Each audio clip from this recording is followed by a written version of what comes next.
গভীর রাত্রে ব্রহ্মপুত্রে লিখেছেন দেবজ্যোতি ভট্টাচার্য। বছর কয়েক আগে অসমে গোঁসাইগাঁওয়ের ওদিকে একটা স্কুলে মাস্টারি নিয়ে গিয়েছিলাম। ধুবড়ির কাছে ফকিরা গ্রামে আমার বড় জ্যাঠার বাড়ি। তিনি সব ব্যবস্থা করে দিয়েছিলেন, কিন্তু কাজটাই টিকতে পারলাম না। বছর না পুড়তেই পালিয়ে এসেছি।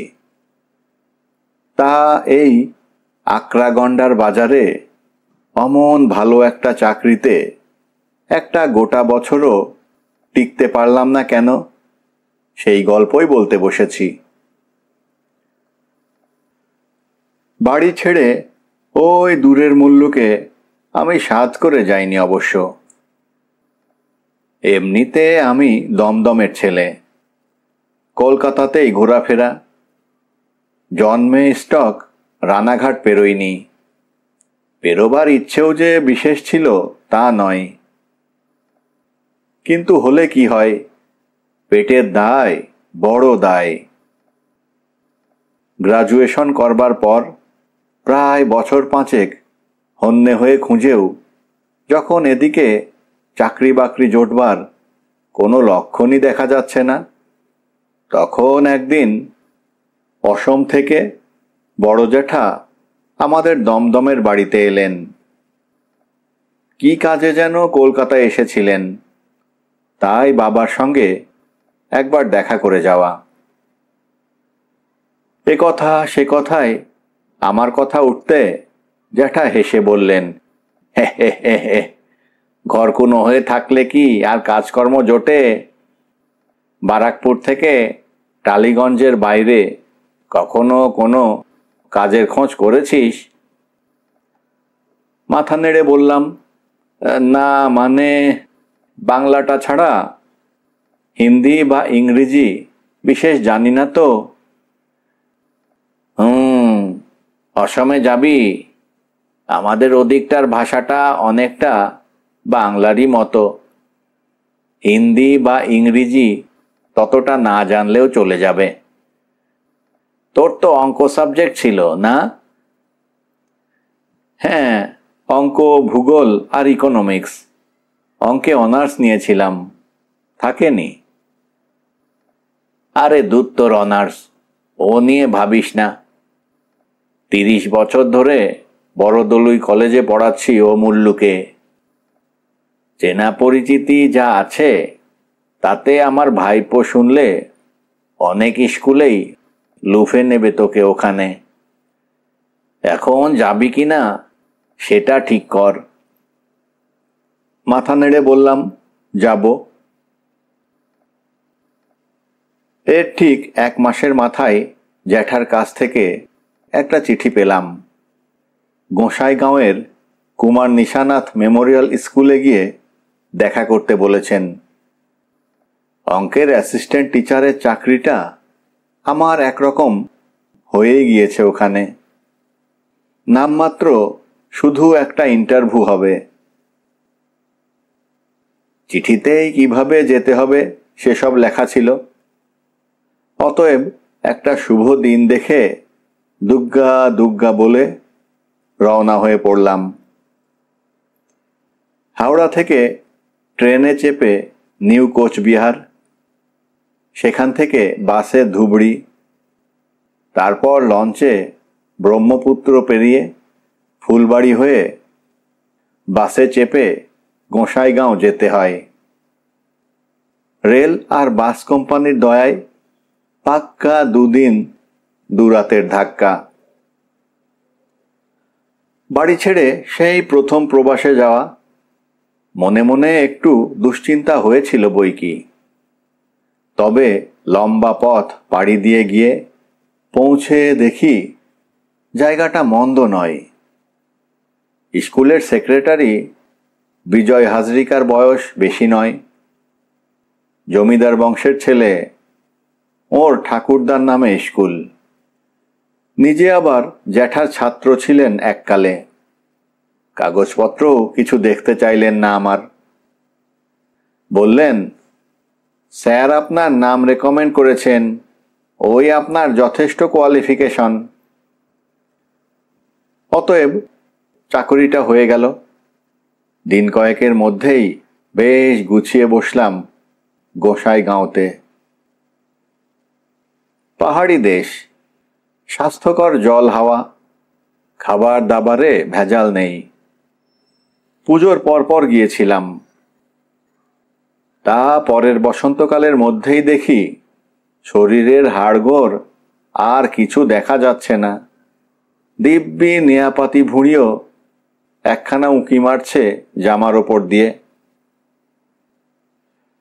আমাদের এই কলকাতা শহরের মতো হাজার গন্ডা ঝামেলাও ছিল না কিছু সেখানে। খাই দাই, স্কুলে যাই, ঘড়ি ধরে ক্লাসে পড়াই। সপ্তাহে বড় জোর গোটা 20 ক্লাস নেওয়া, আর বছরে 2 বার পরীক্ষার খাতা দেখা ছাড়া কাজকর্মও বিশেষ নেই। মাইনে অবশ্য বেশি ছিল না, তবে সকাল বিকেল 2 ব্যাচ ছাত্র পড়িয়ে উপরি জুটত খানিকটা।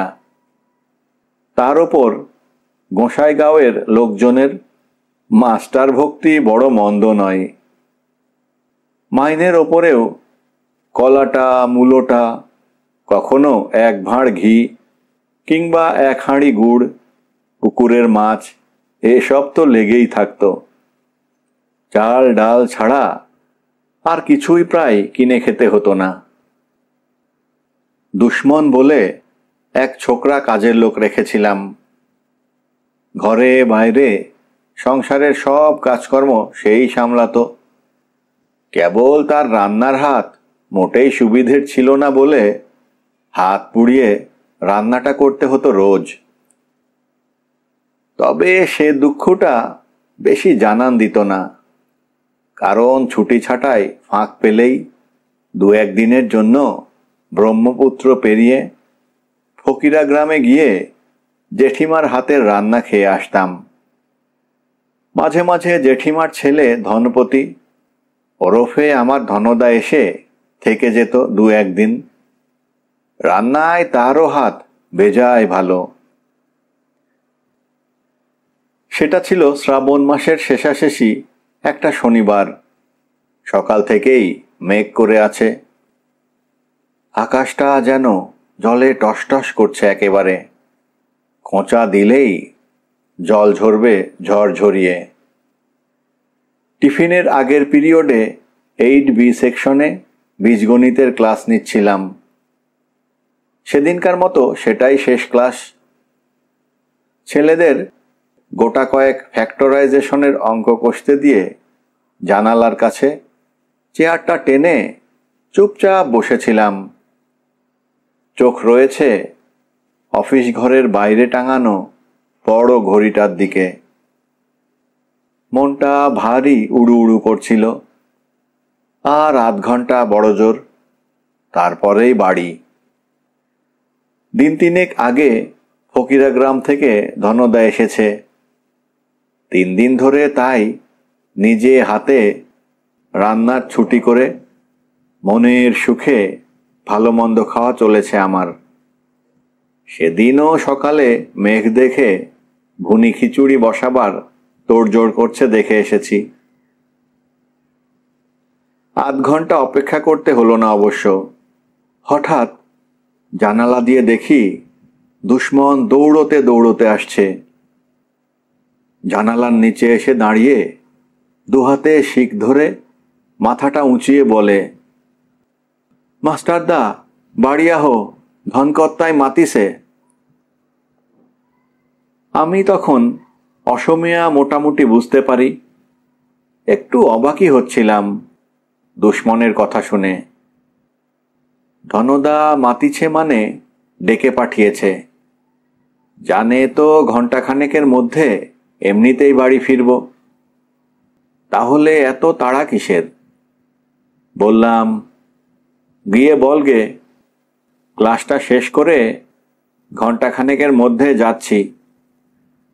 নহয় তুমি এতিয়া হো, নইলে ধনকর্তা চকুরঙ্গা করি বহি আছে। মুখ মাতি কলে তোর মাস্টার দাদাক খবর দিয়া। বুঝলাম কিছু একটা ঘটেছে। ধনদার মতো ঠান্ডা মাথার মানুষও যখন চোখ লাল করে বসে খবর দিয়ে ডাক পাঠিয়েছে, তখন ব্যাপারটা গুরুতর কিছু হবে। অতএব আর কথা না বাড়িয়ে ক্লাস থেকে বেরিয়ে বাড়িমুখো চললাম।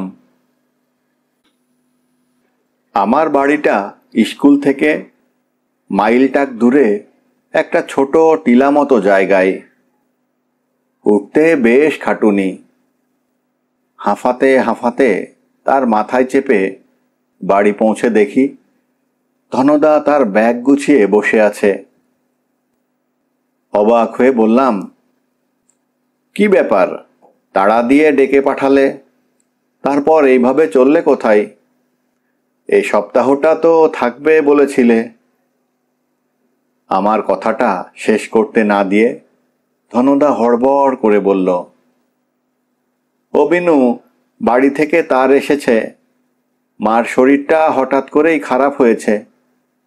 ডাক্তার সন্দেহ করছেন সেরিব্রাল। অবস্থা খুব ভালো নয়। ফুলবাড়ি থেকে ব্রহ্মপুত্র পেরোবার লাস্ট লঞ্চটা কটায় বলতো? বললাম, রাত 8টায়। তবে সে নিয়ে ভেবো না। 1টার বাসটা পেয়ে গেলে বিকেল 5টার আগেই ব্রহ্মপুত্র পেরিয়ে ধুবড়ি পৌঁছে যাব। সেখান থেকে মোটামুটি রাত 8টার মধ্যে ফকিরা গ্রাম। ঠিক আছে, তুই তাহলে তাড়াতাড়ি কিছু খেয়ে নে বিনু। খাওয়া দাওয়া তখন আমার মাথায় উঠেছে। ধনদার মা মানে বড় জেঠিমাকে গত কয়েক মাসে আমারও ভীষণ ভালো লেগে গেছে। আমাকে স্নেহও করেন খুব। মিনিট 10-এর মধ্যে ব্যাগ ট্যাগ গুছিয়ে ঘরের চাবি দুশ্মনের হাতে দিয়ে রওনা হয়ে গেলাম দুজনে মিলে। ততক্ষণে গুড়ি গুড়ি বৃষ্টি নেমে গেছে। দেরিতে ছেড়ে রাস্তায় দুবার ব্রেকডাউন সামলে দুপুর 1টার বাস ফুলবাড়ি এসে পৌঁছলো যখন, ততক্ষণে ঘড়িতে প্রায় 7:30 বাজছে। বাসের প্যাসেঞ্জার সবাই ফুলবাড়িরই মানুষ। আমরা দুজন ছাড়া ব্রহ্মপুত্র পার হবার লোক সেখানে আর কেউ নেই। গাড়ি থেকে নামতেই নদী থেকে উঠে আসা জলো হাওয়ার ঝাপটা লাগলো এসে আমাদের শরীরে। বাস স্ট্যান্ডে টাইমবাবুর গুমটির একখানা টিমটিমে লম্ফের আলো ছাড়া আর কোনো আলো নেই গোটা চত্বরটায়। নদী থেকে বেশি দূরেও নয় জায়গাটা। তার ছুটন্ত জলের গুম গুম শব্দ শোনা যাচ্ছিল সেখান থেকে। 8টার লঞ্চের সময় তখনও পেরিয়ে যায়নি। অতএব কপাল ঠুকে ঘাটের দিকে রওনা হলাম দুজন মিলে। কিন্তু ওই যে একটা কথা আছে না, বিপদ কখনো একা আসে না। কথাটা যে কতদূর সত্যি তার একটা অকাট্য প্রমাণ পেলাম লঞ্চ ঘাটে পৌঁছে। যেটি হা হা করছে ফাঁকা। যেটির পাশেই টিকেটবাবু তার এক ঘরের গুমটিতে বসে ভাত রান্না করছিলেন। জিজ্ঞেস করতে বললেন, নদীতে জল বাড়ায় 2 দিন হলো লঞ্চ সার্ভিস বন্ধ আছে। জল না কমা অবধি বন্ধই থাকবে। লঞ্চওয়ালাদের অবশ্য দোষ নেই। বর্ষার জল পেয়ে তখন এক নদী যেন ফুলে উঠে 10 নদী হয়েছে। অন্ধকারে আবছা আবছা টের পাওয়া যাচ্ছিল। লম্বা জেটিটার প্রায় সবটা ডুবিয়ে দিয়ে জল উঠে এসেছে উঁচু পাড়ের একেবারে কাছাকাছি। ফুলে ওঠা নদীর অন্ধকার বুকের ভেতর থেকে গুম গুম ডাক উঠছিল। মাঝে মাঝেই কাছে দূরে পাড় ভেঙে পড়বার ঝপঝপ শব্দ। অন্ধকারে খোলা আকাশের নিচে বসে সেই সব আওয়াজ যে না শুনেছে তাকে বোঝানো মুশকিল তা ঠিক কী রকম। খানিক ওইভাবে দাঁড়িয়ে থাকবার পর বললাম, চলো ধনদা, রাতটা তবে এখানেই। ধনদা নদীর দিক থেকে চোখ না ফিরিয়েই বলল, তোর ইচ্ছে হয় ফিরে যাবিনু, কিন্তু আমি যেভাবে পারি। বলতে বলতে সামনে পড়ে থাকা একখানা গাছের গুঁড়ির ওপর গিয়ে বসে পড়ল সে। ধনদা যা একগুঁয়ে লোক, বুঝলাম এই গুঁ সহজে ভাঙবার নয়। কি আর করা, একা তো আর ফেলে রেখে আসা যায় না। যা মাথা গরম মানুষ, কখন কি করে বসে। কাজেই খানিক দোনমনা করে আমিও গুটি গুটি তার পাশে গিয়ে বসলাম। গুঁড়ি গুঁড়ি বৃষ্টি পড়েই যাচ্ছিল। কোথা দিয়ে যে প্রায় 2 ঘন্টা কেটে গেছে ততক্ষণে টেরও পাইনি। টিকেটবাবুও কখন যেন তার গুমটির আলো নিভিয়ে দিয়ে শুয়ে পড়েছেন। আকাশ, নদী, পেছনে ফেলে আসা ছোট্ট গঞ্জ শহরটা, সব কিছু যেন আলকাতরার মতো ঘন অন্ধকারের আস্তর পড়ে মুছে গিয়েছে চোখের সামনে থেকে। আর সেই অন্ধকারের বুক থেকে কেবল উঠে আসছিল ক্রুদ্ধ নদীর রক্ত জমানো হুঙ্কার। রাত তখন প্রায় 10:30 হবে। হঠাৎ ধনদা দেখি কান খাড়া করে কি যেন একটা শুনল। তারপর অন্ধকার নদীর দিকে তাকিয়ে চিৎকার করে বলল, পার করবাইননি কর্তা, 3 গুণা ভাড়া দিবাম। বুঝলাম বিপদে পড়ে অসমিয়া ভুলে নিজের মাতৃভাষা ময়মনসিংহী বুলি বেরিয়েছে এইবার। প্রায় সঙ্গে সঙ্গেই নদীর বুক থেকে ছুটে যাওয়া স্রোতের শব্দকে ডিঙিয়ে সেই একই বুলিতে অন্য একটা গলার শব্দ ভেসে এলো, মোয়াজ্জেম, ভিড়াও ভিড়াও, ওই পারে যাওনের লাইগা পিসিঞ্জর আছে। তাই শুনে চোখ টান টান করে নদীর দিকে অনেক খুঁজেও আমি অবশ্য কিছুই দেখতে পেলাম না। বলিহারি চোখ বটে ধনদার। মিনিট 5 মধ্যে একটা ছোট নৌকো এসে পায়ের নিচে পাড়ের গায়ে ভিড়ল।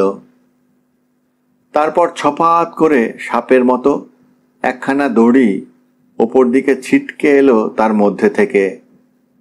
নিচে থেকে কম বয়সী একটা গলা ভেসে এলো, কাঁটাডারে মাটিত গাঁথা রশি ধইরা লাইমা হেন, ডর নাই।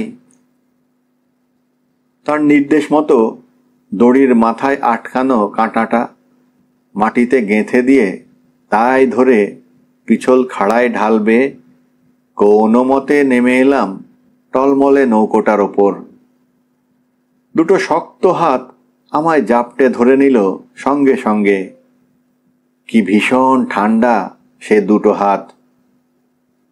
একটু পরে ধনদাও সেই একই কায়দায় নেমে এসে দড়িটাকে হ্যাঁচকা টান দিয়ে খুলে আনতে আনতেই নৌকো ছেড়ে দিল। নৌকায় 2 জন দাঁড়ি মাঝি।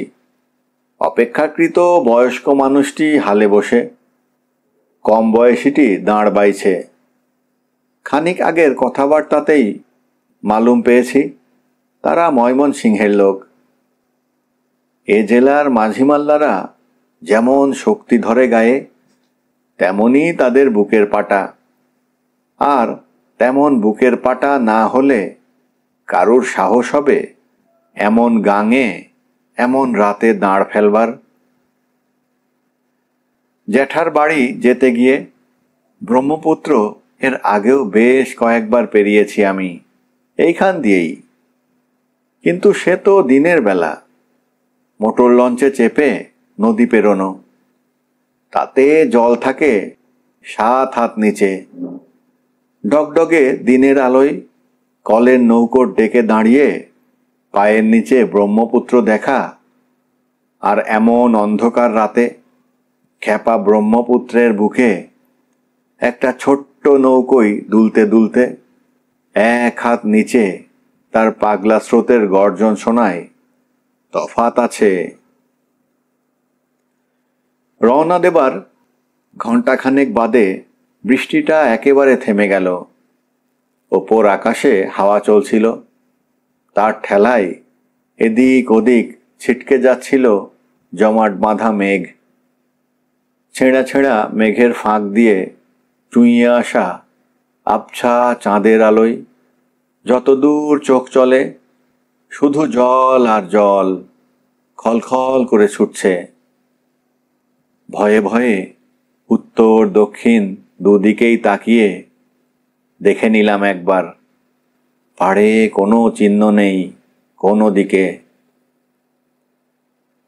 বেশ কিছুক্ষণ কারো মুখেই কোনো কথা ছিল না, শুধু হালের মটমট আর দাঁড়ের ছপ ছপ শব্দ উঠছে।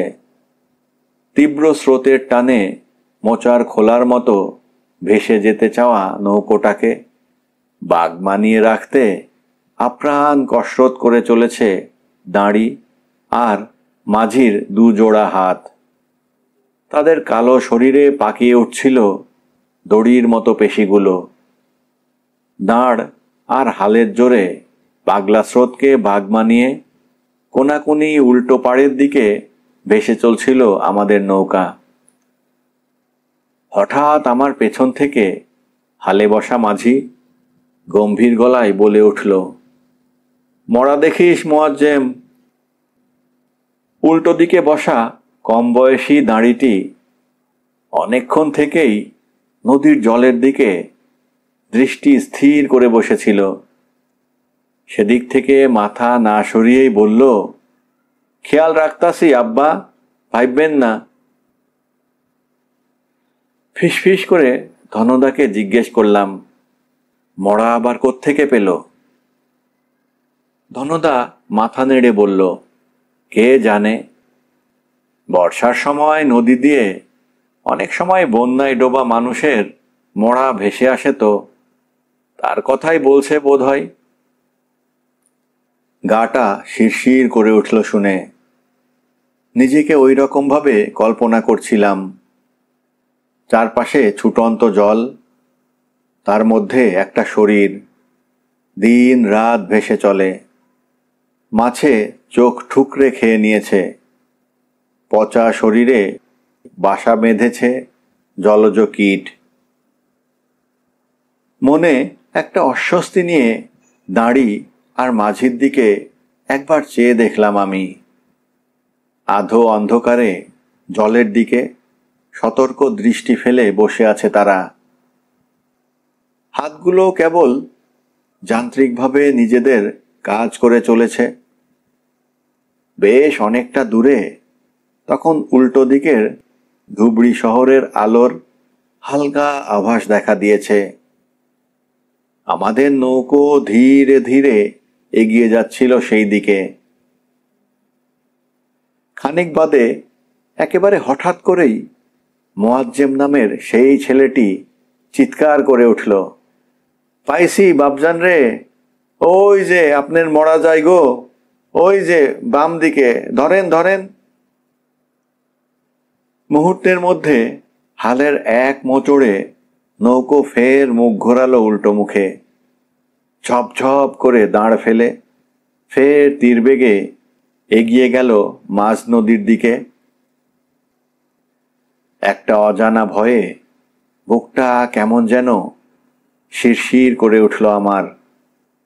কাঁপা কাঁপা গলায় মাঝির দিকে চেয়ে বললাম, আমাদের পার করে দেন গো আগে, বাড়িতে অসুখ, অবস্থা ভালো নয়।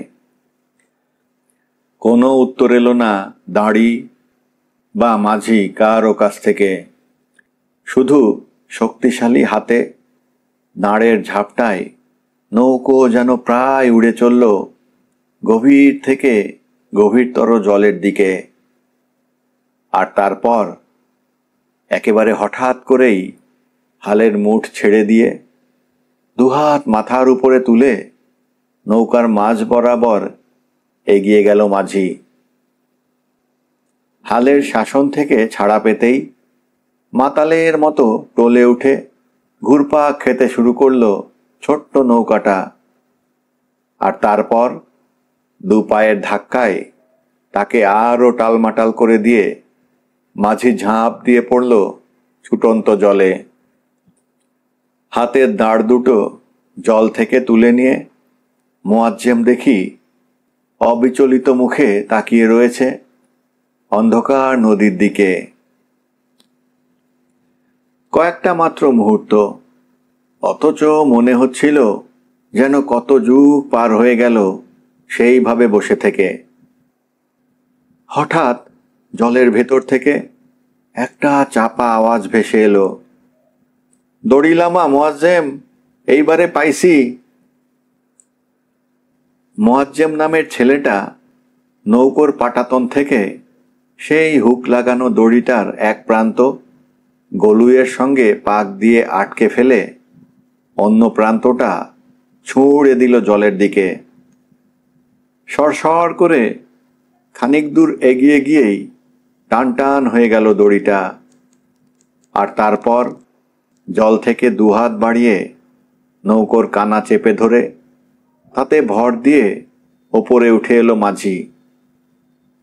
আবছা আলোয় দেখলাম দড়ির অন্য মাথার হুকে আটকানো একটা মানুষের আধগলা শরীর ভেসে চলেছে নৌকোর পাশাপাশি। ভয়ে ভয়ে দুপাশে তাকিয়ে দেখলাম কোনো দিকেই পাড়ের চিহ্ন নেই কোনো। নিয়ন্ত্রণহীন নৌকো ফের একেবারে মাঝ নদীতে ফিরে এসেছে। লোক দুটো মানুষ না পিশাচ? মাঝ নদীতে ভেসে যাওয়া মরা নিয়ে করবেই বাকি। একেবারে নীরব ওই দুটি রহস্যময় মানুষকে এসব প্রশ্ন করবার সাহসটুকুও তখন আমরা খুইয়ে বসেছি। এমনকি ধনদার মতো ডাকাবুকো মানুষও দেখি একেবারে নীরব হয়ে গিয়ে গুটিসুটি মেরে বসে রয়েছে পাটাতনের ওপর। ঠিক তক্ষুনি মেঘ কেটে গিয়ে চতুর্দশীয় চাঁদটা বের হয়ে এলো আকাশে। নির্জন নদীর আদিগন্ত জল ঝলমল করে উঠল বৃষ্টি ধোয়া চাঁদের মায়াবী আলোয়। আর সেই আলোয় তাকিয়ে দেখলাম হালে বসে আছে যে মাঝি, আমাদের পাশে পাশে জলে ভেসে চলেছে তারই গলিত মৃতদেহ। কপালের ওপরে আড়াআড়ি একটা রক্তমাখা ফাটল দগদগ করছে দুটো প্রাণলেশহীন মুখেই। অতিরিক্ত ভয় পেলে কোনো কোনো মানুষ একেবারে বেপরোয়া হয়ে ওঠে। ধনদাও দেখলাম সেই দলের লোক। হঠাৎ লাফ দিয়ে উঠে সে এগিয়ে গেল মাঝির দিকে। মুখে গালাগালের খই ফুটছে যেন। তারপর তার একেবারে মুখের সামনে ঝুঁকে পড়ে বলে, কেডা তুই? ব্যাঙ্গেপাড়া ধনপতি দত্ত জমেরেও ডরায় না, আর তুই তো কোন ছাড়। মানুষটা এক চুলও নড়ল না নিজের জায়গা থেকে। শুধু তার একটা হাত উঠে এসে চেপে ধরল ধনদার মুখটা। অত বড় মানুষটা কেমন অসহায়ের মতো ছটফট করছিল তার মুঠোর মধ্যে। খানিকক্ষণ সেইভাবে তাকে ধরে রেখে তারপর হাতটা সরিয়ে নিতে ধনদা ধপ করে এলিয়ে পড়ল আমার পায়ের কাছে। তাড়াতাড়ি তার নাকের কাছে হাত নিয়ে দেখি বেঁচে আছে, নিঃশ্বাস চলছে, কিন্তু জ্ঞান নেই। পাড়ের দিকে নৌকোর মুখ ঘোরাতে ঘোরাতে ক্লান্ত বিষণ্ণ গলায় মাঝি তখন বলছিল, ভাড়া লাগবো না বাবু, কেবল আমার দেহডার একটা গতি কইরা দিয়েন, ওই আমার পাড়ানির কড়ি। তারপর আমার আর কিছু মনে নেই। জ্ঞান হারাতে হারাতে শুধু কানে এসেছিল মোয়াজ্জেমের অস্ফুট কান্নার আওয়াজ, আব্বাজান, আমারে কবে পাবো? পরদিন সকালে আমাদের দুজনের অজ্ঞান শরীর খুঁজে পাওয়া গিয়েছিল ফকিরাগ্রাম লঞ্চঘাটের মাইলটাক উত্তরে। নৌকোটার কোনো চিহ্ন ছিল না কোথাও। পরে লোকের মুখে জেনেছিলাম আমাদের সঙ্গেই আরও একটা মৃতদেহ ভেসে এসেছিল নাকি নদীর পাড়ে। মার্ডার কেস, কপালে তলোয়ারের কোপ ছিল। পুলিশ তার পোস্টমর্টেম করে নিয়ম মাফিক শেষকৃত্য করেছে। সেরে সুরে উঠে ফকিরাগ্রাম থেকেই গাড়ি ধরে সোজা কলকাতা। ব্রহ্মপুত্র পার হয়ে গোসাইগাঁও যাওয়া দূরস্থান, আর কোনোদিন ব্রহ্মপুত্রের ধারে কাছেও যাবার নাম করছি না আমি। শুধু আজ এতদিন পরেও মাঝে মাঝে মোয়াজ্জেম নামে সেই ছেলেটার হাহাকার ভরা গলা ফিরে আসে স্মৃতিতে। অকালে প্রাণ হারানো এক কিশোর। আজও হয়তো সে তার দেহটাকে খুঁজে চলেছে এক অন্ধকার মহানদ এর বুকে।